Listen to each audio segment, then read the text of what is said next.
So hey guys, welcome back to my channel. আর আজকের ব্লগটা আমাকে বাস থেকে স্টার্ট করতে হচ্ছে, কারণ আমি সকালে কাজের কারণে ভুলে গেছিলাম যে ব্লগটা স্টার্ট করিনি। আমি ছিলাম রেস্টুরেন্টের বাইরে দাঁড়িয়ে, কারণ সায়ন গেছিল সবাইকে আনতে, সবাইকে আমরা ডেকোরেশন স্টার্ট করবো। আর সবাইকে নিয়ে আসার পর সায়ন একদম অবস্থা হয়ে গেছিলো খারাপ, কারণ অতিরিক্ত গরম ছিল বাইরে, অতিরিক্ত। তারপরে আমরা সবাই ডেকোরেশনের কাজ করছিলাম, আর সায়ন অ্যালফাবেটগুলো খুঁজে পাচ্ছিল না, কারণ ওগুলো একটা সাথে একটা সেট হয়েছিল। তো ওকে খুঁজে দেওয়ার পর আমি ফুলগুলো ছড়িয়ে নিচ্ছিলাম, কারণ আমরা ফুলগুলো বাইরে থেকে ছাড়িয়ে আনতে ভুলে গেছিলাম।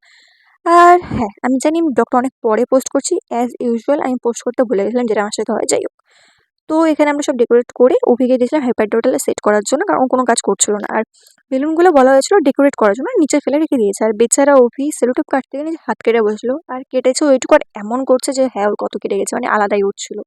যাই হোক, তারপর আমরা কেকটা নিয়ে সেই ফুলের ডেকোরেশন উপরে রাখলাম, যেখানে আমি ডেকোরেট করে রেখেছিলাম। আর তারপর সায়ন চলে গেল কারণকে আনতে, মানে আমাদের বার্থডে বয়কে আনতে, কারণ ও অনেকক্ষণ ধরে বাড়িতে ওয়েট করছিল, বারবার ফোন করছিল তোরা আমাকে ছেড়ে মজা করছিস হ্যান ত্যান ছাত্রদেরও দিয়ে। এই তো ছিল আমাদের বার্থডে বয়, ও চলে এসছে। আর ওকে সবাই কমেন্টে আই বার্থডে উইশ করে দিও। আই নো অনেক লেটে পোস্ট করেছি, বাট উইশ তো করাই যায়, সেটা নিয়ে কোনো ব্যাপার না। আর এটা ছিল ওর কেক দেখে রিয়াকশন, কারণ ও পেন্ট করতে খুব ভালোবাসে, খুবই পছন্দ করে। তো আমরা সেই থিমেরই একটা কেক নিয়েছিলাম, আমার খুব পছন্দ ছিল। এখানে যেন ওকে কী দেখিয়ে আমি হাসছিলাম, আমরা দুজন খুব এসেছি। আর এখানে আমি অভির সাথে ঝগড়া বসলাম যে ভাই কেকটা এবার কাটতে দে, ছবি ছাড়, কেকটা মেল্ট হয়ে অনেকক্ষণ হয়েছে আনা। দিয়ে কেক কাটিং এর পর এখানে ওদের কেক খাওয়ানো চলছে, মানে কেক খাওয়াচ্ছে না ফটোশুট করছে ভগবান জানি। এখানে ক্যামেরা একদম জন্য মুখের মধ্যে দিয়ে দিয়েছি, নি ভাই তোদের ভালো মতো আমি ছবি তুলে দিই। আর এখানে সব থেকে লেটেস্ট, ও আমাকে কেক খাওয়ানো বদলে আমার লিপস্টিকে আমার গালে সব জায়গায় কেক মাখিয়ে দিয়েছে। আমি বললাম থাম থাম, আগে আমি এটা মুছি, দেন তুই খাওয়া। এবার আমিও বলছিলাম দাঁড়া, তোকে তো এবার আমিও কেক লাগাবো। বলতে বলতেই একটা গোলাপ পাপড়ি উঠে গেছে। আমি বলছিলাম ভাই তোকে কেউ তো গোলাপ দিল না, আমার থেকে একটা গোলাপের পাপড়ি নে। দিয়ে কেক মাখাচ্ছে, আর আমি ওকে বলছিলাম ভাই ওকে স্নো স্প্রে দিস না, বলতো তো আমার গোটা মাথা ভরিয়ে দিয়েছে। দেন আমিও বদলা নিয়েছি স্নো স্প্রে লাগিয়ে। এবার সব থেকে মেন বার্থডে ছিল কারণে, বাট সবাই কেক আমাকে লেগেছে জানি না কেন, কারণ মেবি আমার বার্থডেতে লাগাতে পারিনি, দ্যাটস ওয়াই। আর এখানে আমরা সবাই কেক খাচ্ছিলাম, আর সায়ন পিছনে বলছে হ্যাঁ সবাই খাচ্ছিস আমাকে ছেড়ে, হ্যান ত্যান সেটা। তাই বলছিলাম ও তুই খাসনি, এনে খা খা খা, তারা তুই খাসনি। দিয়ে আমরা সবাই গান চালিয়ে নাচানাচি করছিলাম, একদম সেই মজা করেছি।